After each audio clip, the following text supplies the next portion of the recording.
Good evening. I call this board meeting to order. Please stand for the Pledge of Allegiance.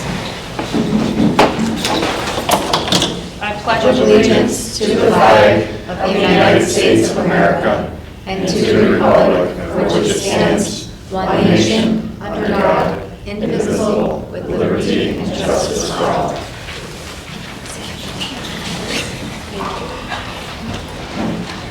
Good evening, everyone. Thank you for joining us. Please be advised in the event of a fire emergency, an alarm will sound. Please note all emergency exits and evacuate well away from the building. At this time, we request that everyone please turn your cell phones to silence. Thank you for your cooperation. First on our agenda today is additions, deletions, and changes to the agenda. Dr. Chanel. We do have some additions to our agenda. You're going to see a district treasurer report for the month of July. I'd like to just take a second and congratulate Desi Lyman on completing her first treasurer's report. So congratulations to Desi. And then you're going to see a couple more personnel components here for the board's consideration. Thank you. Start off with consent agenda. Resolved that the Board of Education, upon the recommendation of the superintendent, approve the following consent agenda items 1 through 8. May I have a motion, please? I'll make it. A second? Second. Any discussion? All in favor say aye. Aye. Any opposed? That motion is carried. We're going to move on to communications and correspondence first. Our student board member's not with us tonight. I was going to update a little bit on where she's at on her training and onboarding with us. She's been with us for a few meetings. I can update without her here. I've been reaching out to her when the agenda goes out to see if she has any questions, concerns, wants to talk about it. I will continue to do that. She is in the process of completing her new student board member orientation, which includes 5 modules. Juncie Valley Bosie's prepared that, I believe. So she's in the middle of doing that. I completed it myself to see what it was about when they were making it earlier this year, and it's fairly straightforward and simple, so I'll continue to check in with her. But so far I feel things are going well. I would like her to weigh in on that, right? Like I think she's an important part to that, so we can do that next meeting. Questions, concerns? Okay. Second thing I have is wanted to follow up on our board workshop that we did on August 14th. That was amazing, the workshop. So for those that weren't there and are watching, we took about 4 hours, I believe, and had administrators present to the board their goals as a district to us. It was really enlightening and helpful as a board, I felt, to hear them and to see them in action. I know they took time out of their summer to do that in their busy schedule, so thank you. That was a lot. Welcome. I'm sorry. You're fine. As a board, I thought it was very helpful. It was? Yep. It was? That was nice. In that, we were able to come up with 2 goals as a board to focus on this year, and those are around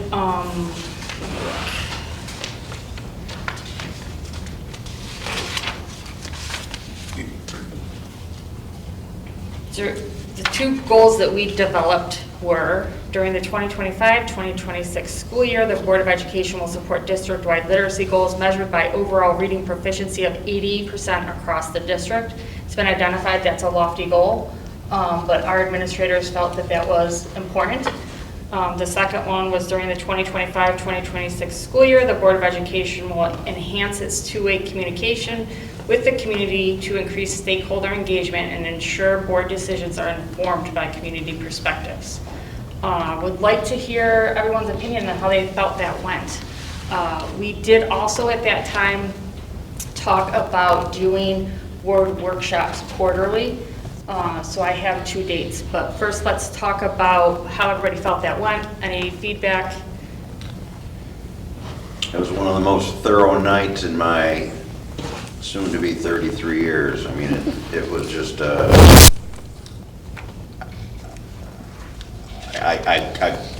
I had a half hour, I couldn't come up with another night that rings a bell to me, that even compares to how I felt when I left that night. I was just like, wow, did this just happen? Without saying, holy. I agree. I felt it went really well. It was really nice to have the input from the administration so we can see the goals that Dr. Chanel stated that she wanted for the district, how the administrations have those figured for their individual buildings and areas. And then we can, as a board, say how our oversight over all of what their goals were, how we were going to have goals that connected with that. So as a unit, the whole school district is moving towards common goals. I think that was a testament, some of that was a testament to Dr. Chanel's style, and I think we'll see more of that moving forward, where administrators are going to be strategically and purposefully put in front of us to provide us with information that's needed. If I may, that evening presented me personally and us as a group, I'm sure, opportunities that I, in the past, don't recall being presented to me as an option. I mean, this was just like, wow, like I said before, regardless. And I think goal establishment with multiple groups, with more than just us, you can't set goals in a bubble. So having everybody, working together, and then establishing as part of those goals, measuring and reporting back, because if we don't do that, it's too easy to be, to let them slide and, not hold ourselves all accountable. Absolutely, and it's our job to monitor that as a Right. board, right? If the intervention that we're putting into place is working. It was very easy to communicate. That's what I liked about it. You could talk to each other. Yeah. It wasn't totally formal.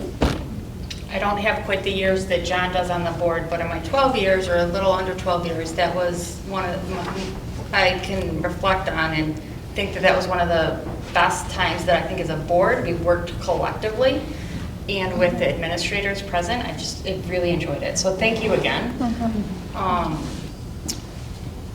Out of that meeting, we sort of talked about doing those quarterly.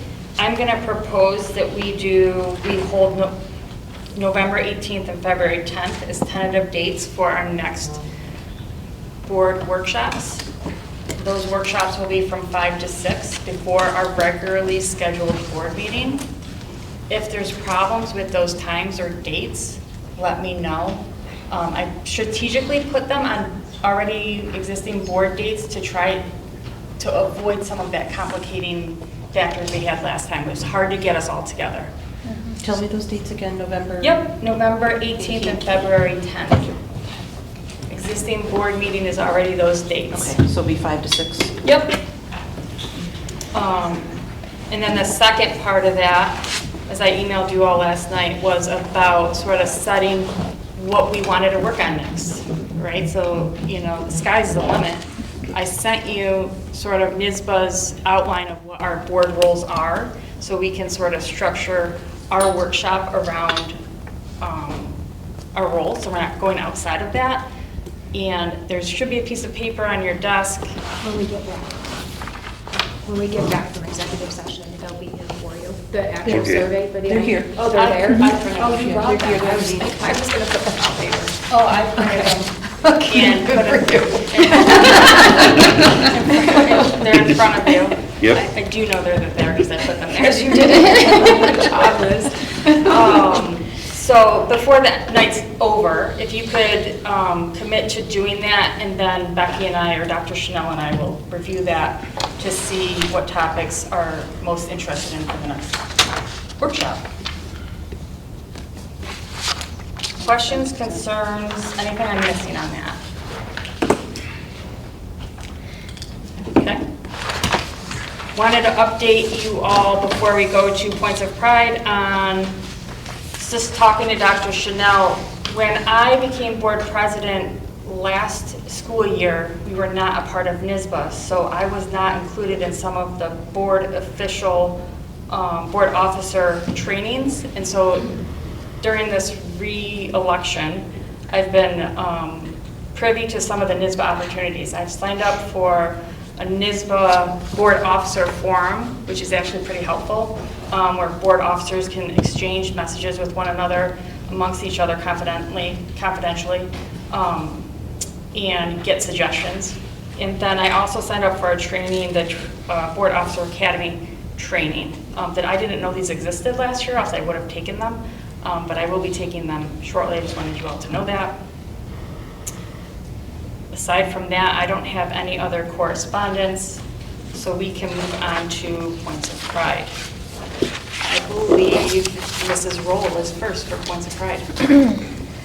The start of the school year has been a huge success, and it's great to see our building come back to life. We've loved welcoming all of our pre-K to 5 students and getting to know the new faculty and staff.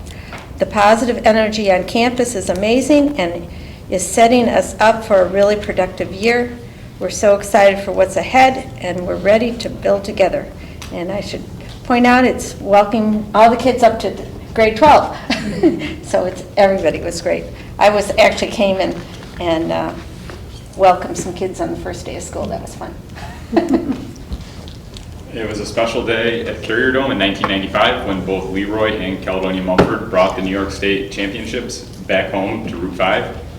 We were excited to announce that over 40 of the coaches and players from these teams will be honored, or were honored, at a pregame and halftime ceremony during the Leroy Calmum Rivals varsity football home opener against Attica this past Friday, home in Calmum.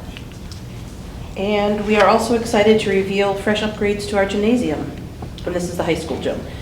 Special spotlight shines on our student section with an exciting new Raider Regime logo. It was inspired by the ultimate tradition of welcoming our Raider championship teams at the monument and the passion and support of our school community. And this logo embodies the spirit of being a Raider. I believe one of those is, I haven't been in it, if anyone else says speak up, but one of those is a distinguishing visitor in home, correct? So for basketball, that was always opposite for girls and boys, but now we're all on the same side all the time, which I like. Yeah. I forgot, and I knew I was gonna forget it, Mrs. Murdoch. I want to introduce Mrs. Murdoch. She is been appointed at our last meeting to be to fill Sue's absence. So she's watching today, and they are in the process of transitioning roles. Appreciate both of you in doing that. It certainly serves the district well when we can have that sort of overlap, so thank you. We look forward to working with you and are sad to be seeing you go. This is Sue's second to last meeting. Board committee reports. I know of one committee that met, textbook committee. We are going to be adopting a book in a few minutes. Do you guys want to update on that? Sure. It's more than a book, it's a curriculum for reading. It was American Reading Company. Okay. And I went to just the tail end of the presentation in elementary school, and the teachers all seem very enthusiastic. Lindsay's very enthusiastic about it, and it seems like it'll be a great fit. Yeah. Is that the large book order that you got, Mrs. Pete? Yeah, that's fantastic. So Yeah. there's already books in classrooms for kids to hold. Good. I was at the beginning of that meeting with the teachers, and yeah, there's a lot of enthusiasm for it, and there going to be a lot of phonics and decoding and things like that, and lessons every day for those kinds of things, and books for them to take home. And Fantastic. they're good. You know, some books were familiar to me, like the Magic Treehouse books and others, and looks like there's lots of science and, you know, stuff like that. It integrates into many parts of the curriculum. Yeah. So it's not just reading. Yeah. Yeah. Because you can't read, you can't do math, so. Exactly. Yeah, it looked good. Looked good. Ties into some of what we worked on in our workshop too, in our number one goal is literacy. I don't believe any other committees met, okay? The Middle High School Compact Committee did meet. Fantastic. And we kind of decided and tried to figure out what our goal for the year is going to be, and we kind of focused in on how we communicate with both our students and the parents about how we're getting their children career and college ready, and what that means, what it looks like as a pathway for a student, what they need to do, what parents need to do to assist them, and kind of, it's a big overarching topic, and we're gonna kind of narrow it down and figure out exactly what we're doing details-wise at our next meeting, but just kind of, there have been many points made that we don't know what we need to do to get our students career ready or college ready or both, so that they can make the choices when it's appropriate. So to kind of help lay a pathway for that for parents as well as for the students, so they can know what they should be doing, anticipating, and you know, when. time frame, Yes. not just, okay, do these 5 things, let's do these 5 things. Like, what do I- This order, kind of Yeah. thing. Fantastic. So. Great. Any other committees that I am missing? All right, we're going to move on to guests of the board. We do not have any this evening. There's nobody signed up for public forum. So Dr. Chanel, we're going to move on to superintendent's report, and you are going to report on the opening of the 2025-2026 school year. We are, so everybody is prepared to just share a little bit about the grand opening this year. I have agreed that I would stick with talking about transportation, so I will kick us off with transportation, and then I'll have Michelle get us started. So as you guys know, we definitely with transportation are in new territory. We are sharing our transportation for our students that have out-of-district placement, is how we refer to that. They go to schools that meet their specialized academic needs. Leroy Central School District is actually transporting those students for us. It's about 14 students that we currently have Leroy transporting. We do have one of our drivers, one of our 5 full-time drivers is driving a more specialized run as well. So right now we are short. I say short. We're using substitute drivers to help us with 6 of our campus runs to keep our campus runs healthy. I wake up every morning hoping that there won't be a text there that says that somebody's had to call in sick. In the meantime, Leroy has agreed that if we need somebody in an emergency, that they'll do their best to support us. York was in that same vein of they were willing to support us. We have those standing intermunicipal agreements, but they found themselves short bus drivers here as the school year kicked off. So I do have 5 of our bus runs actually out for contract companies to look at those runs to get back to me on whether or not they can manage 5 runs for us. The way I'm looking at transportation is really short-term, long-term. Short-term, I'd like to try to hold tight to what we have, get the supports that we need to keep ourselves afloat. Long-term, you guys will see this evening when we get to personnel that I am going to ask that we appoint a director of transportation. Mr. Colwell and I have been busy trying to replace Mr. Otto since he announced his retirement. The candidate pool had been very challenging. I feel like this past week the sky opened and out of it fell a star, and I'm very excited by that. We actually have someone that we're asking you to appoint that has a lot of experience in transportation, and also references talk a lot about his enthusiasm around training new drivers, which I would argue is exactly what we need. So my hope is to keep us afloat this year, but more importantly, to build. We have to do some program rebuilding in our transportation department. If we get out there and we're doing everything that we can to build our transportation department and we are not finding drivers, we're going to have to make those tough decisions around whether or not we can maintain a handful of drivers of our own and a handful of drivers coming from someplace else. The transportation department is already a series of moving parts. So I would tell you that the communication that I'm getting from families is that now there's a lot of communication that needs to happen because the buses are moving, the buses are changing. We're sharing with other schools. Or another school, we may have to share with a service provider. You just think about how easy it's always been to pick up the phone and call Ron Otto. I mean, I can tell you that if I said, Ron, what bus does this child go on? He knows the child's address and exactly which bus they should get on today from memory, right? So like we have been very lucky, and so we are feeling some growing pains of that. You know, just sitting here, I just got another email from a parent. So I will not tell you that transportation is perfect. It is not. The way I've described it to folks here is I feel like as a district, we have run a really beautiful transportation department. Let's call it cake and frosting and delivered to your house, and we brought the forks. And now maybe it's like a Twinkie. And that feels different to people, right? It feels different to me. So I would also tell you it feels different to the drivers. So just in general, when you see our drivers, please thank them. They're not feeling as proud of the work that they do every day because they are feeling short. So we got to keep cheering them on, keep pumping them up. I'm hoping that we find ways to support them here in the long term so that we can have a healthy transportation department back. But I will say the buses have been here every day. the kids have made it to school. We're getting it done. So a giant thank you to Mr. Otto and his team for pulling us the rest of the way through. Mrs. Meyer, you want to go first? Sure. I'll piggyback on your transportation thing and just say that aside from day one, which is very normal to be behind schedule for dismissal, we have dismissed ahead of time. So Great. the kids have really done a wonderful job. A fun fact for everyone while we're talking about transportation is actually on our very first day of school, we are not accustomed to having our kindergartners with us. They actually come the second day of school. So on the very first day of school, for everyone else, it's usually grades 1 through 12. And kindergarten comes with a parent orientation. They come in, they have more of a soft start to the week. However, we changed that over the summer.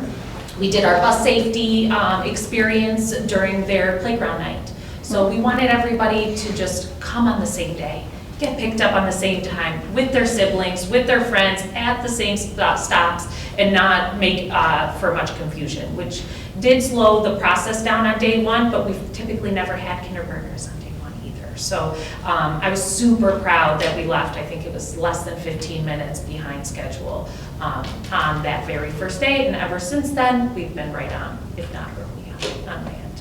So like I mentioned, we welcomed everyone at our open house on August 28th. That was pre-K through 5. Last year was only 1 through 5. So again, welcoming the whole building just felt good and felt different. We had an outstanding participation rate of over 94% of our families came on that day, even when it was butted up to a long weekend. So I was very proud of that. I think it was somewhere in the mid-20s of families that we counted that weren't able to attend for any reason. Teachers had already made contact with them. They already knew why. And you know, it was a seamless transition come that Tuesday when we first started school. We welcomed, as you heard in the Points of Pride, a slew of new students and new staff. So everybody's learning the Calmon way, learning where the nearest bathroom is, where's the nurse, where do we drop the notes off? So everybody's getting acclimated. I will say today being Tuesday ran very smoothly. So not all the wood around us. Today, yesterday was Monday, so today, yesterday we welcomed our collaboration with the Center of Youth with Jamie Cullen, who is given to us from the Center of Youth, as our behavior interventionist. I sent out communication to both staff and parents yesterday introducing Jamie. She's going to send out her own communication, but really talking about the program that they have that she will be working through is with us is called the Help Zone, and it focuses on 4 specific parts of kind of helping a student cope with their feelings. So if a student is having some difficulties, they're going to focus on regrouping the student, getting the student to de-escalate and pause, get some self-control. They're going to reflect on their behavior. They're going to be guided to think about their feelings and how did it not only affect them, but how does their feelings or their outburst affect others. Jamie will help them repair any damage that was made. So this step focuses on taking responsibility and recognizing the harm that this incident may have caused themselves or others.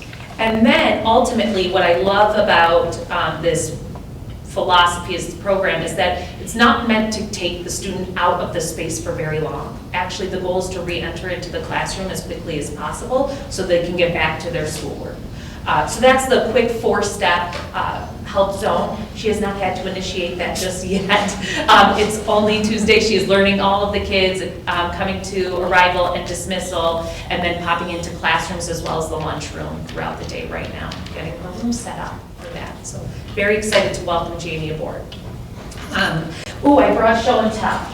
So the elementary teacher in me brings you not my water bottle, but the stickers that go on the water bottle. Our students this year have the positive incentive to earn stickers that represent all of our Raider 5 commitments of being kind, being accepting, being safe, being respectful, and treating others the way that they want to be treated. And of course, the coveted one is all 5 all the time. So we are keeping track, we are watching students in the hallways, in the classroom, in the cafeteria, on the bus, even out on the sports field. So last night, I was at my son's JV game, and one of my students was sitting next to me, and I had my water bottle, and he said, "Mrs. Meyer, can I earn a sticker if I'm being safe even off school grounds?" And I said, "Well, we're at a school event, we're at a game. If I see you being safe or doing something, yes, absolutely." So then he goes, "Can I borrow your water bottle?" I said, "Sure." And he went and showed his mom the water bottle and all the stickers that they can collect. It made it very clear it's not to go on Chromebooks. I did make a video that said the appropriate places to put it. Not on the Chromebooks, I promise, okay? Not on lockers, so we did that. I did a video, I sent it out to families, the teachers showed the kids, but they're already collecting them and seem very excited. So that's what we're going with today. We're also publicly commending students through shout outs in the morning on our announcements. That's been fun, and parents should expect also postcards when their student gets recognized. So that's exciting. A quick thing before I wrap up, we are starting auditions for our musical, elementary musical. I think next year I need to make a more grand reveal, but the musical this year, if drum roll, is, bless you, is Dare to Dream. And it's a mashup of Disney songs. It has a narrative that goes along with it, but really it's going to incorporate, it's going to allow for us to have a larger cast in our smaller space because our performances will be taking place in the elementary auditorium. We have scheduled 4 performances so that we can accommodate all of our sellout crowd. And more info to come on that. That will be in November. So we are starting auditions and rehearsals this week. And all in all, it's a great vibe right now in the building. So we're all happy to be there. And it's great to see the building buzzing again, right? It's kind of boring in July. It's nice to see the kids. And it does feel like they didn't leave. They've actually done very, very well. And they've remembered the Raider 5. So check. Thank you. Great. You're welcome. Any questions? Okay. Ms. Morgan? Sure. So 6 through 12 has been the same, a great start to the school year. Again, we'll start with open house. It was a huge success. It was packed here. Our numbers were very similar to Michelle's. Overall, 6 through 12, we had 92% of our families engaged. All of our grade levels were in the high 80, 87%, with 9th and 7th grade being our highest participants. 98% of those families attended. So it was great to have them there. We really packed a lot into the night. We had 3 informational meetings, actually 4 technically, for our 12th grade, 9th grade, and 8th grade students. Those are, the 8th graders do the Washington, D.C. trip, so they met about that. 9th grade just kind of familiarizing themselves with the high school pathways and things like that. And then, of course, our seniors preparing for all the things senior year brings. And then I also hosted a little Meet the Principal opportunity for families who wanted to come and meet me, so that was nice. And we also had the club fair, which was very well represented and attended. The one half of the gym was just full of informational posters, and the sign-ups for kids to sign up for different clubs were going onto the back of sheets. So it was exciting to see a lot of kids interested in taking part in those extracurricular opportunities. Back to school was great, highlighted by a couple events. Our mentor program went really well this year, so our 12th grade students serve as mentors for our incoming 6th graders. It was really nice to see the seniors and how well they handled it. They did a really great job helping our 6th graders with the many questions and the nerves. So they did a pre-orientation bash where they were at the field playing games all night, kind of getting to know each other. Then they did their actual orientation. The seniors lined up out front, so when the kids, the 6th graders came in, they were cheering for them and just really getting them excited about it. So it was really nice to see them. They spent several hours walking the school, opening lockers, going to classrooms, visiting, just giving the 6th graders, a feeling of ease as they were going to come in. And then they also met them the morning of the first day of school. So when 6th graders walked in, their mentors were there to greet them, help them get off and started and running for the school year, so that was great. We had a senior sunrise, so our seniors met out on the field before the first day of school. They had breakfast, they took pictures, kind of celebrated their last first day, so that was really nice to see. And then we held a quick, on Friday, a back-to-school bash. We called it. It was a quick 15-minute assembly in the gym. We introduced new staff, kind of set some expectations and the feeling we wanted to portray for the year, got everyone excited about being here. A couple reminders about construction and things the students needed to know, but that was really nice as well. So again, it's Tuesday. Everything seems to be going really great so far. So we're going to keep it that way. But it's been nice to get off and running. And like Michelle said, it's great to just have kids back in the building. So that's all I have. I have the question. So how are they doing without their cell phones? So far, so good. I haven't heard anything yet. Good. We may still be in a honeymoon phase. So we're prepared for if it starts happening and when, but I think kids have really done a nice job so far. We kind of prepared by sending some things out over the summer to help families start the conversations. I think that was helpful so they could all kind of prepare. Students have been coming down and using the phone as they need to if they need to contact home. So far, so good. Okay. I talked with a teacher at Avon, and she was saying that the kids were talking to each other at lunch, and they said, "That's it. We're having fun," and so that's good. Seems like it's been a positive so far. Good. Do you want to weigh in on that or not? I will say today was the first day I actually had a kid make a comment. Oh, we can't have our phones. But that was the extent of it. There was not sneaking it or hiding it. It was just, oh, I really wish I had my phone. But today was it. So Very good. thank you. I'd like to just point out that a couple years ago, we were sitting at a board meeting and we were getting opening day reports. And what we noticed is historically, we get really good attendance in the elementary school open house. And then the middle school, high school open house wasn't as well attended. And at that time, the board asked the administrators to look at that and what can you do? And I think, Becky, you had something to do with that because you were middle school, high school at the time. But I think doing it before school opens, before all like the chaos that school brings families starts, doing it then and on the same night has been really, really helpful. You said 92%. 92%. I bet if you went back 4 or 5 years, I don't know if we were getting Oh, yeah, no way. So that's amazing. That's awesome. And I think that's unheard of in other districts. I'm not positive about that, but I'd like to just say thank you to the team. Thank you. For getting that. That's a nice rate.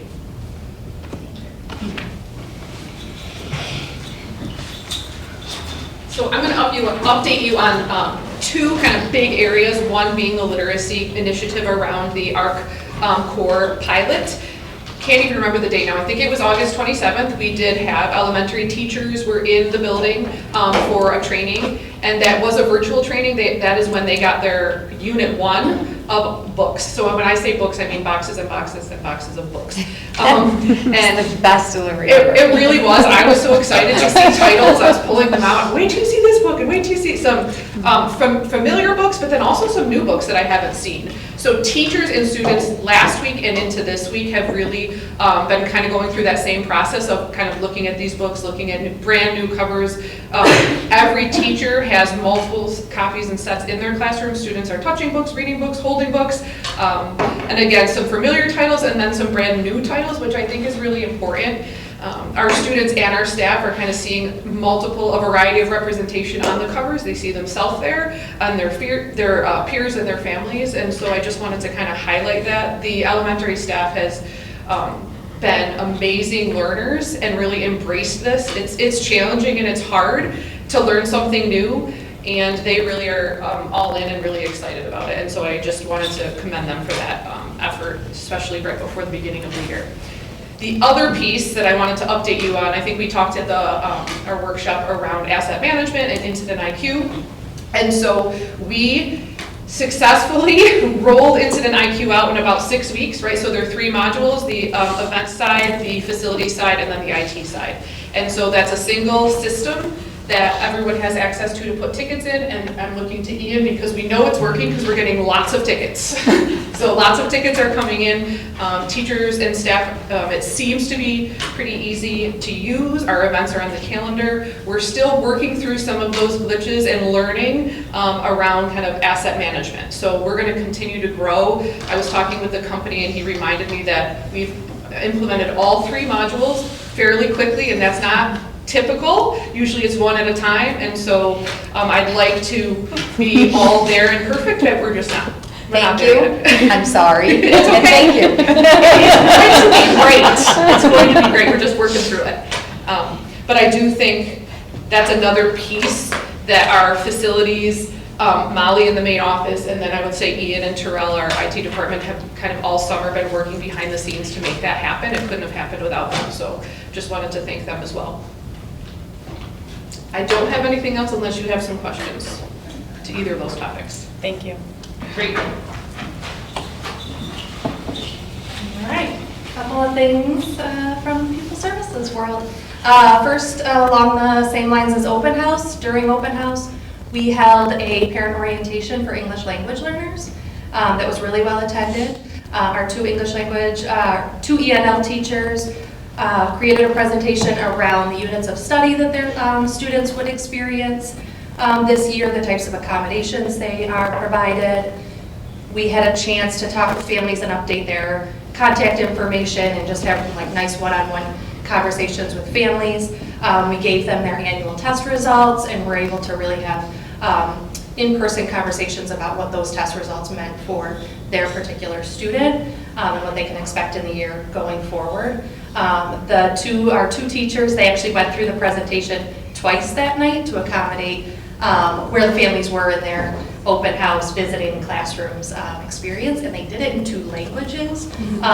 One of the sessions at the same time, which was really exciting and really fun to watch go through.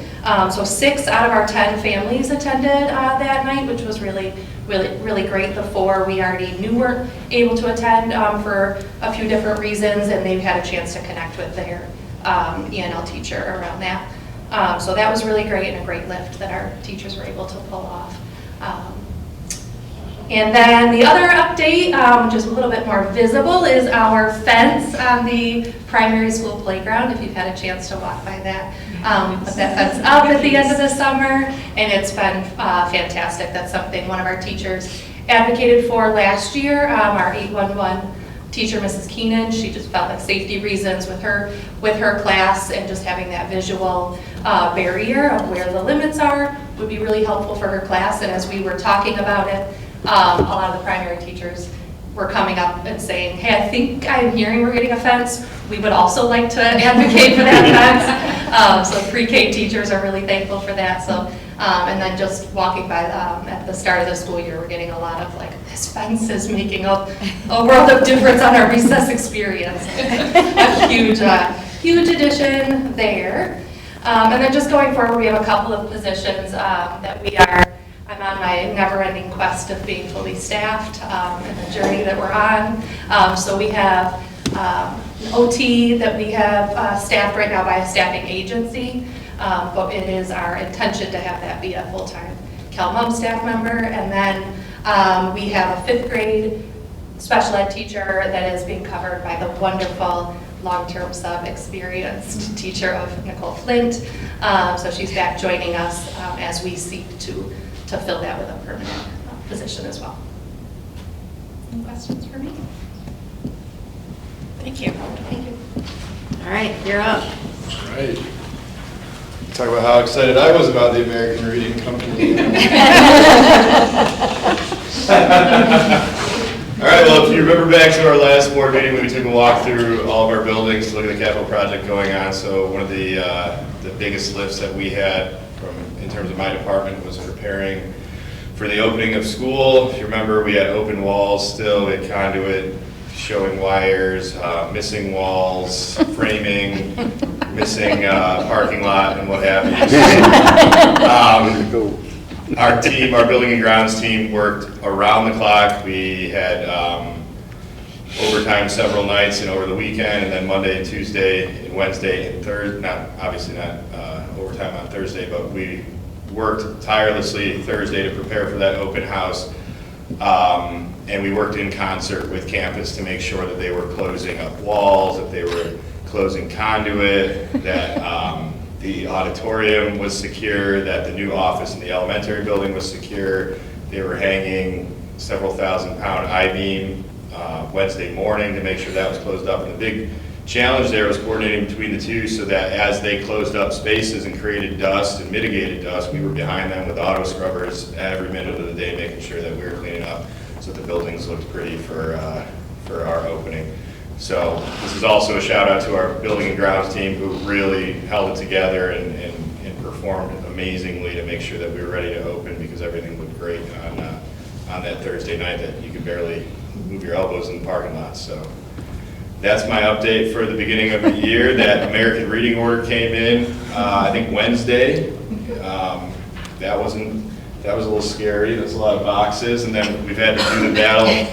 You know, I battle at home with Amazon boxes, but here we've just been getting thousands of them as teachers get ready to get all their school supplies for the year. So other than that, we're keeping the building pretty, and we got everything closed up for capital projects ready to keep them moving. Thank you. Thank you. Yeah, good job, everybody. Open school successfully. There is a magic to it. I mean, in the end, I think it happens every summer. You look around, you think there's just no way. Add a capital project to that. And we were a week out, and I was like, Brennan, you gotta do something. So it did take Saturdays and Sundays. So again, big shout out to our entire team for pulling that off. And of course, for our teachers, they show up in a whirlwind. They make everything beautiful, make kids feel loved, and then they disappeared for one more long weekend before we sat back in together. We did spend our opening day together, beginning to talk about this concept of building together. The focus of my message that day really was on, I think the culture of our school is fantastic. I think when we talk about Caledonia Mumford, people know who we are, what we stand for, what we do, because our culture actually speaks for us. Our climate is how it feels on the inside, and so we began to talk a little bit about what does it have to feel like on the inside for all of us, for the adults, to feel like they're in a workplace that is thriving. And so the teachers and faculty and staff were all in the middle of a thought exchange where people are sharing out what they need the culture to feel like in order to feel like this is the place they want to work and live and be. And today I shared a quick update with them. We have about another week to go in our conversation, and support is the theme that is coming out. Like, no matter what the comment is that people are saying, they're just really thriving in that concept of we need to support each other.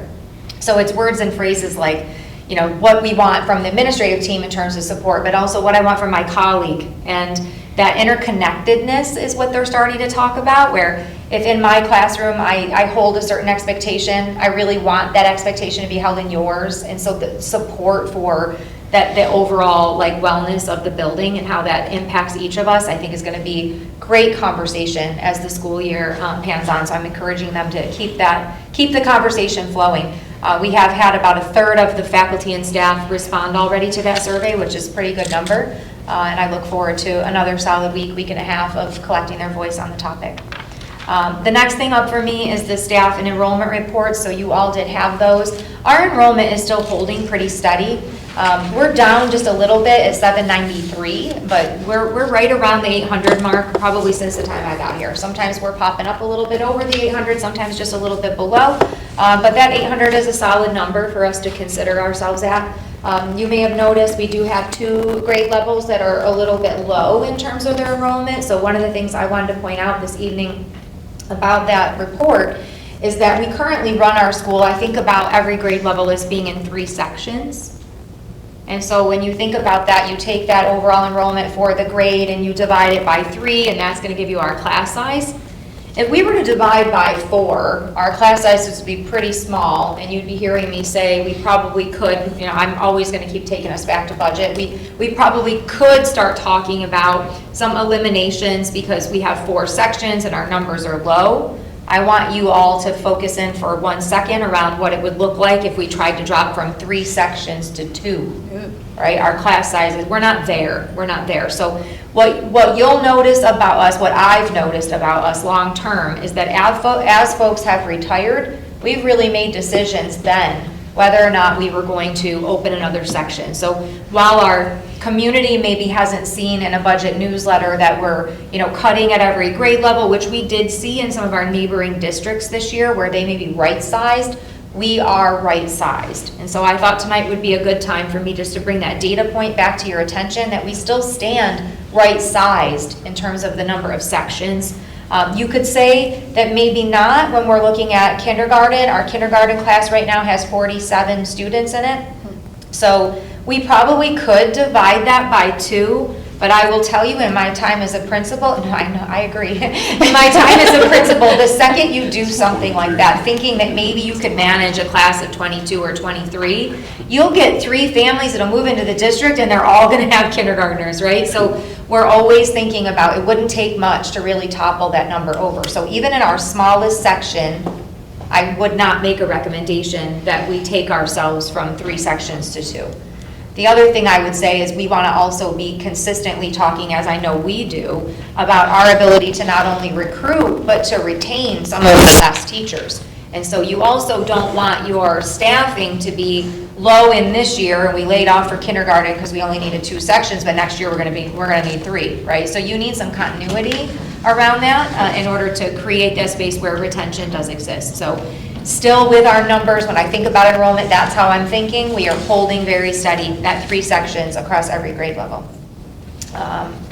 Let's see, next up for me. Any questions? Oh, sorry. No, just. Yes, any questions? Any questions around those topics? Sorry to interrupt. No, I'm glad you did.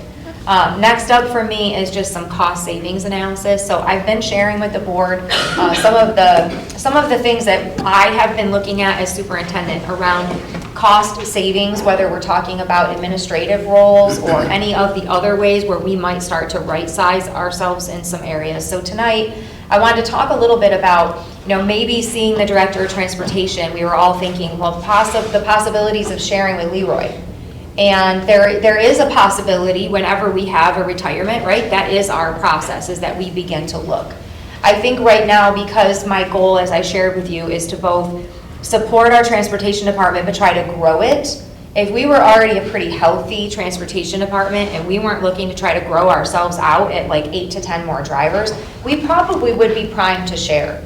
Right now, given where we're at, I say full court press for trying to put our transportation department back. And in order to do that, we really do need to have somebody full-time and focused on our transportation department. The good news there is the transportation department does generate transportation aid. Every hand that touches the transportation department generates aid. And even the health insurance benefits generate aid. So when you think about the share of a transportation director, when you're already generating aid on that particular position, you're really talking about not a lot of cost savings there. We are probably going to see some pretty significant cost savings right out of the gate right now by sending our special runs. So we're basically down 5 runs. Leroy is starting to do some estimates for us of what that's going to look like. You're talking about probably right around $150,000 that we would be actually saving by an intermunicipal agreement with Leroy. So that we're looking at some savings there. Again, long-term after aid, you're going to have to give us a little bit of time to make some estimates around is it worth it? We're serving Twinkies, we're used to serving cake. The community might also ask if that's the place to save. So I've also mentioned to the board that I'm looking at maybe partnering with Leroy to share an administrative position, possibly 2. So, well, it would have to be 2 for us. So, as you know, when we created the position Director of Curriculum Instruction and Technology, we talked at board meetings about how that position in this district has always been 2 separate people. And now we have 1 person trying to do 2 full-time administrative roles. So we have been having conversations with Leroy about the potential of maybe taking our Director of Curriculum and Instruction position and actually cutting the position, creating a position as a shared position through Genesee Valley BOCES, where we would hire for the position would then be eligible for aid, shared between Leroy and Caledonia. So the way I'm thinking about it, and Lindsay is in the room, so Lindsay is well aware that I'm talking about splitting her in half here for a second. So the way I think about Lindsay's role right now, I think about Lindsay as she works 5 days a week. Not really, she probably works 20 days a week, but 5 days a week. I would say if we're going to split that in half, 2.5 days a week where she's trying to focus on curriculum and instruction, 2.5 days a week where she's trying to focus on technology. Obviously, that's not how her days are broken up. She answers the phone and she's doing curriculum. She hangs it up. She answers the phone. She's doing technology. She hangs it up, right? it doesn't give Lindsay the ability to really focus in. Whereas if we were to share Lindsay with Leroy Central School District and we were to generate aid on that shared position, Lindsay would always be focused on teaching and learning, whether she's in this district for 2.5 days or she's in their district for 2.5 days. So Mr. Holly and I, along with our shared services board members on our committee, we've been talking a lot about how could we do this and would it be strategic for our two schools to actually begin to share something? Now, if we share a director of curriculum instruction and Lindsay wants to run a staff development session and bring in a speaker to actually, let's say, train our science department, you automatically generate aid on that training, on that expense. Whereas if we were hosting it by ourselves, we wouldn't generate aid. By the nature of how staff development works through BOCES, we would begin to generate aid. So I'm seeing this as something we should definitely look into. The only way, though, that we could share, and obviously they want Lindsay for half the time. I mean, let's not kid ourselves, right? So the only way that we could share Lindsay with them half the time for director of curriculum instruction, we don't have a director of technology. We don't have a technology department. It's Lindsay and Ian making it happen. So we would then have to hire a director of technology. I would recommend that we also would do that, but instead of through Genesee Valley BOCES, that would actually come through EduTech, the company, the BOCES basic title that handles all of our technologies. That same administrative position would also then be eligible for aid, so split between the two school districts and then eligible for aid. In the long run, when it's all said and done, we would have 2 administrators shared across our 2 schools. The savings for us as a school district would probably be right around $20,000. So where I stand now is I think it's worth looking. I think it's worth pursuing, that we at least examine it. EduTech posts the position for the director of technology. It does require an administrative certification. We'll know by September 17th if there are any applicants for the position. So what I've basically shared back with Leroy is that we can't proceed in a share unless we know that there's talent in that pool for our technology department to also be handled really well. So we're in preliminary stages right now of trying to analyze that out to see if it will be worth it for us in the long run. Questions about that? Briefly, Yes. what I'm hearing is that we're gonna lose half of her and we're gonna save $20,000. To me, personally, that's not a win. $20,000 is nice, but you obviously, I respect your opinion, and just the first time hearing this like this, I'd rather have her all the time and save $20,000 somewhere else. It's very hard to consider sharing. I also have a problem with change. I also have a problem with sharing. But I think in the grand scheme of it, one of the things that I'm noticing, and I think if we were to ask Lindsay, like Lindsay is torn between 2 things. And so where do I think Lindsay's passions lie? First of all, Lindsay's going to do a good job for us, whether she stays director of curriculum and technology or whether this change occurs. But right now, I would say Lindsay's passion is around teaching and learning, and she's doing a fantastic job at that, but technology doesn't wait.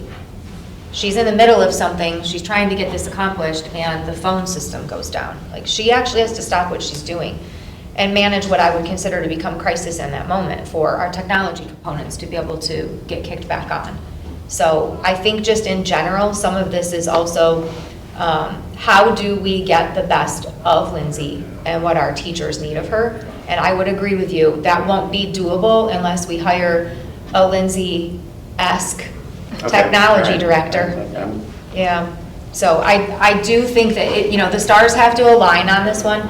Leroy has attempted a couple of times already to post and try to do some things with EduTech and found that their positions just weren't able to be filled. So when I checked in this past week, I don't feel like I don't want to say there's no talent in the pool because I haven't looked at it yet, but it's not like there's not a lot of applications coming through is what I'm sort of gathering from my last communication. So I'm not feeling hopeful about it, John, but I also feel like it's really important that the community knows that we are looking at ways and we're trying to assess those ways and what will it do for us. So I think in the end, if it comes back as not successful, it will be because we couldn't find a match for Lindsay for us to actually feel like we could develop those programs across 2 schools and do it well. But we're examining it. Yes. So how does it work curriculum-wise? Does that mean that we and Leroy have the same curriculum? Well, not necessarily the same, like, supplies and materials, like their Well, teachers might be. Or like, for instance, we had the Zoom thing with that lady over the new thing. Obviously, you can't share that with them if They're not using if they're that. not using that. But if we back up and we go back to staff development that we did with that same trainer in June, we actually trained on the science of reading. And the science of reading and how to teach reading is something that doesn't change regardless the materials you're going to use to get that work done. I guess I didn't realize that that was 2 different. So, well, sometimes trainings would be very specific to, we use Eureka Math, and so we're going to do a training, and they don't use Eureka Math, so we aren't going to put the teachers in the room together. But sometimes what you're training, even with math, is that we're going to train the children how to do, we're struggling with geometry, let's say, geometric concepts. And so the training that we're going to bring in for teachers of 3rd grade is on I can't now, sorry, I did it the first time. But in the end, like, when you have those mutual conceptual understandings that you're working toward in staff development, which is what our PD is usually based around, those things would become aidable. Like, we haven't talked a lot to the board yet, and really we've barely scratched the surface inside the walls of the schools around what the New York State is doing in terms of changing graduation requirements. But I do anticipate that over the course of the next 2 to 3 years, we're going to have a pretty significant lift. As they eliminate Regents exams, we're actually going to have to begin to build some of our own course outcomes. And when you're going to try to build some projects around project-based learning course outcomes, you're talking about a lot of staff development that has to go into that. So I think across our schools, just with what's coming down from New York State, there would be a lot in common. But I guess what I maybe don't understand is why do you get money back from the state if you combine it with? Why is it aided if you're with another school, but not for just you guys? The reason why the state, I think, creates the whole concept around aid, and that the only way that you can get a lot of the aid is that you generate is through sharing. And so it's their way of saying, instead of Caledonia Mumford spending $7,000 to teach teachers about the science of reading, let's spend $7,000 and teach Caledonia and Leroy, and let's make those tax dollars stretch. Okay. And so a lot of that, the aid that's generated through that is based on that premise, that we would be collaborative, instead of every municipality kind of doing its own thing, try to get together and be thoughtful about how you can do that too. And then they incentivize it by aiding the work. I understand, okay. And the one thing I was thinking with hearing this plan, in the idea, when you do find someone through EduTech that does fit our standard, and we will not go with anyone who does not fit our standard, but if we are able to do that, it actually will be able to let Lindsay focus on the curriculum and the development of our students and help our students more, because she is solely focused on curriculum. She doesn't have anything else pulling her attention. So even if it's not curriculum 100% here, it's 50 here and 50 at another school district, she's still focused on curriculum, so she's still getting all those inputs and having all that work 100%. And our students are also getting the full attention of someone on the technology side, so all of those needs are being addressed and have the full attention. So while we will miss Lindsay if this happens, But her office will be here. She will be living with us. She will be, her attention that she's able to pay to our curriculum, the level that she'll be able to make that will be a higher level than we're able to get now, because that other portion isn't another topic, it's the same curriculum, just at another school. It may not happen, but it's You're looking into it. examining A lot it. of time's been spent with you and Mr. Holly. So thank you to you guys for doing that and exploring all these options. I feel like my first reaction to that was right in line with what John had said. Lindsay earmuffs Yeah. It's hard to find people who are exceeding expectations and delivering value beyond, what they cost. And I feel like we're more apt, even if, we do think that this next person is a good fit, we're more apt to be let down.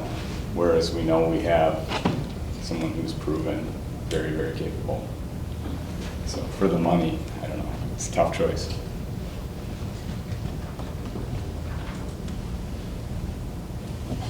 All right. Anything else? Thank you. We love you, Lindsay.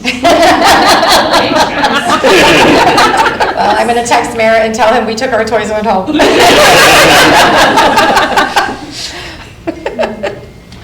Thank Is that you. all you have? That is. All right. We're going to move on to old business, please. Number 1, approval of board policies. Resolved that the Board of Education, upon the recommendation of the Board Policy Committee, approves the following board policies: Policy 7316, Policy 5840, Policy 5685, and Policy 7530. May I have a motion, please? I'll make it, since I'm the committee. Motion, second, thank you. And Mike. Any discussion? I've got a little bit of input on 7316. Apologize for not bringing this sooner. The first incident, it says there will be a verbal warning to the student. I was wondering what the board thought about making it more of a formal thing where the language changes to "we shall notify the family" also. So the first incident of a student having a cell phone or being reprimanded, it's just a verbal. And I was wondering if it would be beneficial to have that be a documented situation so that the third time isn't the first time. With keeping track of that stuff, where every incident would be documented. Would that be better suited, though, for the administrative regs? It's right in the policy that it's just a verbal. I don't know. It's just something I thought about where it wouldn't hurt to loop in the parents. I'll speak for the principals and say, I imagine the parents will be looped in. But you're thinking that maybe a warning goes through to the child, that the parent is unaware that the first warning happened. Yeah, and then the second one, it does become a documented situation where the family is looped in. So I just wanted to see what you guys thought about that. I'm one person. I guess I'm kind of wondering, what are we imagining? Like, are we seeing my high schooler pulling their phone out and turning it on and the teacher walking by says that? Throw that back in the locker. Something like that, I wouldn't need anyone to tell me. Like, my child did something the other day, the teacher corrected them. They get corrected all the time at school for doing things that they're not supposed to, and I don't get told. I don't need to get told. I don't get told from the elementary school. There are certain things that I need to and would like to get informed about, but just pulling my phone out. If I took my phone and I'm in the bathroom and I am in there for an hour and a teacher comes in, says something to me, I don't do anything about it, they have to come back in and reevaluate, kind of reassess that situation, then it's more, not only am I not following the cell phone policy, but then there's another layer on top of that. So I guess my question is, like, what are we thinking needs to be told to the parent? Like, where does the count, but I think Mike's wondering, where does the count start? Like, what, okay, so say Sam had his phone out in the hall and the teacher said, put it away. So he did. So is that count 1? Is that count 0? If he does it again the next day, is that count 1 again? Is that count 2? So we just write, like, the overarching policy. I think that should be up to the principals and the administration. But it's in the policy. That, X, Y, Z is going to get followed in these steps. Right, so then they come up with saying, how are we doing X? We're doing X as these steps, because we should not be. It says it in the policy. Yeah, but if it's in the policy, is it unclear? So that's what I'm saying. So the policy says the first one is verbal. Then the administration says. Can we pull the policy up to read on the screen? Is it in your back on those? Yes. No. Don't. No, not this month. I think maybe last month. Last month was first read, yeah. And I didn't see it in the shared folder. I do agree with Becca on some of that, in that I want to know as a parent when it's a pattern, maybe not the first instance. So I don't feel like as a parent I'd need to know, but when it's a pattern, absolutely, or it's disruptive. But how do we know if it's a pattern if it's not documented? You know, like, Are you asking for documentation or for parents to know the first time? If you don't, so I just brought this, so if I'm hearing that, you don't, as a parent, you don't want to know, I can agree with that, sure. It's not a serious infraction, although there is a zero tolerance policy. It's not, you're not harming people. But to document the incident, I think needs to be done because, to Liz's point, one teacher today, one teacher tomorrow. This is the same student. So You're just that's- getting caught at different places. Understood. Yeah, to me, that lies within our administrative team to manage. but then why is it outlined in the policy? I think we need to pull that up so we can see that part. So the second time, the language is you shall receive documented notice. The second time? Yeah. Yeah. And so That's when it gets serious, though. the policy is prescriptive. It's Yeah. pretty.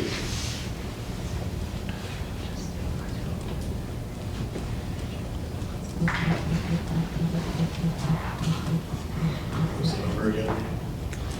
7316.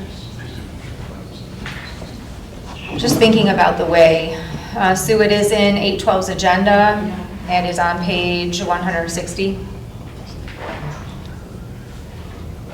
So for the community watching, yes, we have to read 160 pages. Everybody like, yes, it's over, yeah, it's 196 total. Okay, that's not the last page either. You're welcome. I would, for me, like when I think about what this would look like in practice, there probably are, if we're gonna be honest, there probably are kids that the teacher is gonna give the warning to and they're gonna go put it in their locker and the office is never gonna hear that. I think eventually, when I think about the warning, to me, when I read the policy, it means I gave the warning. So as I'm clocking it, I'm thinking, the principal, when the principal has to give a warning, it's because the teachers have already sort of fleshed that out. So the teachers will write the discipline referral, and they'll say, this is what's happening, I've already done these 3 things, like, there's no compliance here. The principal would give a warning, but I would also then call home to say, this is what the teachers have done, this is what I did today, just want to remind you, the next time, you're going to have to come pick the phone up. In my world, if a teacher asks you to put your phone away and you didn't go put your phone away, I'm actually taking it the first time, whether I give you a verbal warning or not, right? So like how it plays out in the office, I would tell you probably every single policy that you have, teachers are trying to remedy that long before administration ever hears it. So I automatically look at this and say, well, this is a warning from the office. This is an office warning, and I don't imagine that we give a lot of those without some sort of communication home, even if it's just a quick email that says, just want to let you know. So that's why in my mind, I was thinking we would flush this out in the administrative regs for what that means. Your policy is basically supporting the administrators by saying, we're going to take your child's phone. And people get a little bit bent out of shape over that, in my experience. So your policy is basically giving your principals permission to do phone confiscation. And if parents don't want us to confiscate the phone, the children either can't use the phone or don't bring it to school, right? Put it in the locker, do as you were asked. So I think the policy you're writing is more to say to the principals, we've got you, do your job, collect the phone, do what you need to. That's the way I interpreted it to begin with. I agree with you, and thanks for saying that, but I think that setting the standard and having a hard line is important. Any other questions? Oh, do we have it up?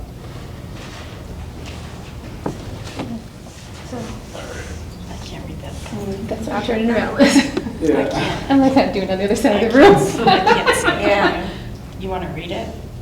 So scroll down. So- I put myself to the spot where it says Oh, first so you can offense scroll is down. every The offense. consequences We're are not on at the part, page yeah. 162. 160 starts there. So 162, what they said. There's a kid here. No, page down. Page Yeah, down. that's not the policy. That's just. This was provided to us. Yes. There we go. Yeah, it's in the- Yeah, I see. Just go down. Yeah, August 1st week.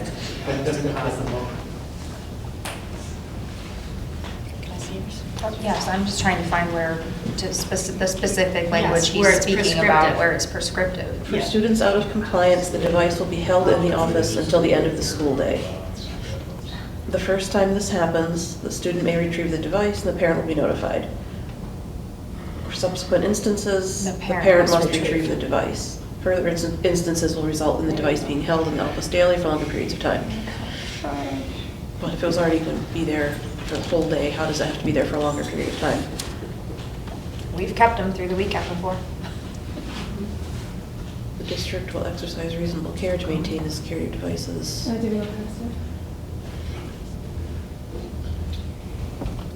it? It's still electronic devices. So the first time that it's held, and the student can get it and the parent's notified. The second time, It does say the parent's notified? Because I thought the second time the parent, it was like The the second time shall. the parent it was has like to come get it. Kind of legal language. it's, no, the, So I think- For students out of compliance, but at what point? Is it the first point, the second time, the third time? When, the first sentence, when does that take effect? For students out of compliance, the device will be held in the office. So if you see Sam in the hall with his phone, is that out of compliance to the office he goes? Because that's how it sounds? Keep going. I mean, if you're going by the Keep letter going, of... keep going, keep going, there, stop. No, so that's the whole thing. So the first time I read through that, I did not, I thought it was the second time the parent was notified, the first time they were not. worst times this happens, the student may retrieve. They're notified, but Yeah, the student this- can pick it up And the parent themselves. will- Yeah, but this says, The second time, the parent has to come get it. But the parent will be not notified the first time. it's like, The second time. It says the parent's notified on the Yeah. first time. Yeah, okay. It's Yeah, held because and the this is parent's talking notified, about the when- student can get the phone the second time the parent. Yeah, has From it. the This is administration, this this is is going to the office. office. This This is, is your kid has office it in the hallway, intervention. and the teacher tells them to put it in the locker. That just I'm is comfortable normal with the day-to-day policy. parent will. teacher management. Oh, yeah. So we're getting notified anyways. Like once If we the parent hold goes it. to the office. Yeah, if we Yeah. hold it for the day, then we're gonna let you know, because the next time you have to come and get it. But like, in terms of the concept around probably the code of conduct language, probably even the communications that we put out around how we'll warn kids, like, obviously, we're not gonna see you with your phone and instantly take your phone to the office. That's not how we're gonna handle people's children, right? You don't have We're- time for that. Well, we also, we also know that kids are going to need to be re-corrected. We correct them every day on all kinds of code of conduct enforcement, right? And if you can correct the behavior and the child will self-correct, and you don't have that issue again, you're in a good spot. When you work in a school, you know exactly who the children are that had to be told that again yesterday, because we're all going to actually talk about it, right? We're going to debrief that, like, oh, like, he bit a little bit when I asked him not to do that. So if you see him and you have to correct him, make sure, I would say that's one of the things that Mr. McCardle and I had to do with frequency around all kinds of low-level behavior. Don't give him a warning, because I already did, right? So like, how we communicate with each other to make sure that we're holding a standard of care, I think is really important. I mean, quickly, if I may, kids are going to be kids. Yes. This is a big deal that could be made into a really, really big deal. There's going, in my opinion, there's going to be growing pains. This is only September 7th, 8th, 9th. We're in honeymoon phase Yeah, still. I just think maybe we revisit it when these young ladies tell us in November that we had to add on to a room more cabinets for phones, or if it's just, you know, I don't personally think you can figure it out today. I mean, we just gotta. The good news is, though, your policy is giving your principals permission to Oh. basically confiscate the phone. For sure. Right? It's- Like, you just gave them that permission, which we kind of had anyway, Mhm. but now you've put it in writing, that we actually can take your phone and keep it for the day. And the kids know that, and it's not their. it's not I their can first honestly rodeo. tell you, our teachers at the middle and high school don't allow cell phones for the most part in their class when they're teaching anyway. So let's say that Mr. So-and-so says, put your cell phone in the bin in the front. All the kids do it because that's what they've been told to do. You got little Johnny or little Sally that decides they're not gonna do it. The teacher would send them to my office and I would say, wow, this is like a big choice you have to make. You're either gonna walk back in the classroom, put your phone in the basket in the front of the teacher's classroom and apologize for being insubordinate, or I keep your phone for the day. It's a big decision for you to make. Handle yourself with respect and care. You owe your teacher an apology, right? I think in the end, every single rule that we have, we coach kids every day to abide by the rule, grow in their ability to self-regulate, I call them the butterflies, feel the butterflies in your stomach because you're in the principal's office. Now go put your phone in your locker like you were told to. Am I gonna call the parent every single time? No, but if I confiscate the phone for the day, I'm gonna let you know. Because the next time you have to come get it. So this policy gives your principals the ability to do that work. I think that that's good discussion. I'm going to move towards a vote. All in favor, say aye. Aye. Any opposed? That motion is carried. Number 2, adoption of the Code of Conduct. Resolved that the Board of Education, upon the recommendation of the superintendent, approve the updated 2025-2026 Code of Conduct. May I have a motion, please? Yep. Second. Second. Any discussion? Just that the code of conduct adoption here is just adding the cell phone component to it. All in favor, say aye. Aye. Any opposed? That motion is carried. We're going to move on to new business. I am going to join number 1 and number 2 if nobody's opposed to that for efficiency. New business, 1, approval of pro care therapy contract, and number 2, approval of music therapy contract. Resolved that the Board of Education, upon the recommendation of the superintendent, approve the attached pro care therapy and music therapy pathways contract for services in the 2025-2026 school year. May I have a motion, please? I'll make it. A second. Second. Any discussion? All in favor, say aye. Aye. Any opposed? Those motions are carried. Number 3, approval of textbook adoption. Resolved that the Board of Education, upon the recommendation of the textbook committee, approve the adoption of the recommended textbook, core units pre-K through 5, by the American Reading Company. See recommendations for more information. May I have a motion, please? Yes, I'll make it. A second. Second. Any discussion? All in favor, say aye. Aye. Any opposed? That motion is carried.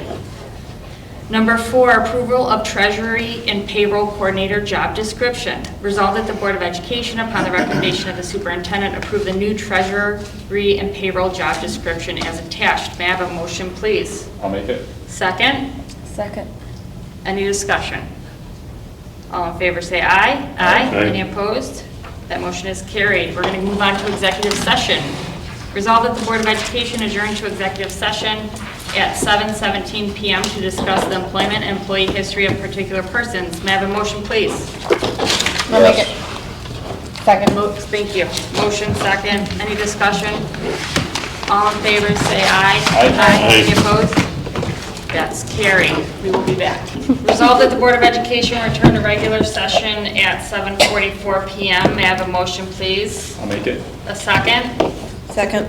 All in favor, say aye. Aye. Any opposed? Motion is carried. We're going to move on to personnel, and I'm going to read through these.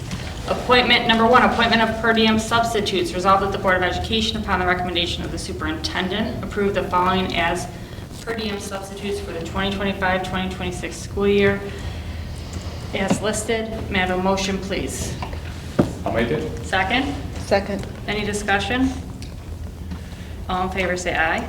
Aye. Any opposed? That motion is carried. Number 2, appointment of elementary education teacher. Resolved that that would be a middle school, correct? Certification. Sorry, thank you. Number 2, appointment of elementary education teacher. Resolved that the Board of Education, upon the recommendation of the superintendent, appoint Joshua Shelton to the 1.0 FTE probationary tenure position of elementary education teacher effective August 28th, 2025 through August 27th, 2029. The appointee holds professional certification in childhood education grades 1 through 6. May I have a motion, please? I'll make it. Second? Second. Any discussion? All in favor, say aye. Aye. Any opposed? Motion is carried. Number 3, resignation of food service helper. Resolved that the Board of Education, upon the recommendation of the superintendent, accept with regret and best wishes the resignation of Catherine Grant, food service worker, effective August 13th, 2025. May I have a motion, please? I'll make it. Second. Second, thank you. Any discussion? All in favor, say aye. Aye. Any opposed? That motion is carried. Number 4, resignation of extra class advisorship. Resolved that the Board of Education, upon the recommendation of the superintendent, accept the resignation of chess club and high school math team advisor, Ms. Christy Pope, effective September 9th, 2025. May I have a motion, please? I'll make it. Second? Second. Any discussion? All in favor, say aye. Aye. Any opposed? That motion is carried. Number 5, resignation of extra class advisorship. Resolved that the Board of Education, upon the recommendation of the superintendent, accept the resignation of grade 10 class advisor Desiree Lyman, effective September 9th, 2025. May I have a motion, please? I'll make it. Second? Second. Any discussion? All in favor, say aye. Aye. Any opposed? That motion is carried. Number 6, appointment of advisors. Resolved that the Board of Education, upon the recommendation of the superintendent, appoint the following advisors as listed for the 2025-2026 school year. May I have a motion, please? I'll make it. Second? Second. Any discussion? All in favor, say aye. Aye. Any opposed? That motion is carried. Number 7, approval of long-term per diem substitute. Resolved that the Board of Education, upon the recommendation of the superintendent, approve the rate for long-term per diem substitute teachers. May I have a motion, please? I'll make it. Second? Second. Any discussion? All in favor, say aye. Aye. Any opposed? That motion is carried. Number 8, appointment of treasury and payroll coordinator. Resolved that the Board of Education, upon the recommendation of the superintendent, appoint Desiree Lyman to the treasury and payroll coordinator position effective as of August 4th, 2025. May I have a motion, please? I'll make it. Second? Second. Any discussion? All in favor, say aye. Aye. Any opposed? That motion is carried. Number 9, appointment of clerk typist. Resolved that the Board of Education, upon the recommendation of the superintendent, appoint Susan Mills to a probationary civil service clerk typist position for the 1.0 FTE position in the middle high school office effective October 31st, 2025. The probationary period is effective from on or about August 31st, 2025 through on or about August 30th, 2026. May I have a motion, please? August or October? I'm sorry. Thank you, Liz. It's late. Yeah. My brain's not brainy. October 31st, 2025 through on or about October 30th, 2026. May I have a motion, please? I'll make it. Second? Second. Any discussion? All in favor, say aye. Aye. Any opposed? That motion is carried. Number 10, approval of MOA of retired bus drivers. Resolved that the Board of Education approves the written agreement between the superintendent of schools and the Caledonia Mumford Support Staff Association. May I have a motion, please? I'll make the motion. Second? Second. Any discussion? All in favor, say aye. Aye. Any opposed? That motion is carried. Number 11, appointment of supervisor of transportation. Resolved that the Board of Education, upon the recommendation of the superintendent, appoint Brian Manine to the 1.0 FTE provisional civil service position of supervisor of transportation in his compensation agreement, effective on or about September 10th, 2025. Motion, please. I'll make the motion. Second. Second. Any discussion? All in favor, say aye. Aye. Any opposed? That motion is carried. Good meeting, everyone. I'm going to move towards adjournment. Resolve that the Board of Education adjourn the meeting of September 9th, 2025 at 7:50 PM. May I have a motion, please? I'll make it. Second? Second. Any discussion? All in favor, say aye. Aye. Any opposed? That motion is carried. Have a good night.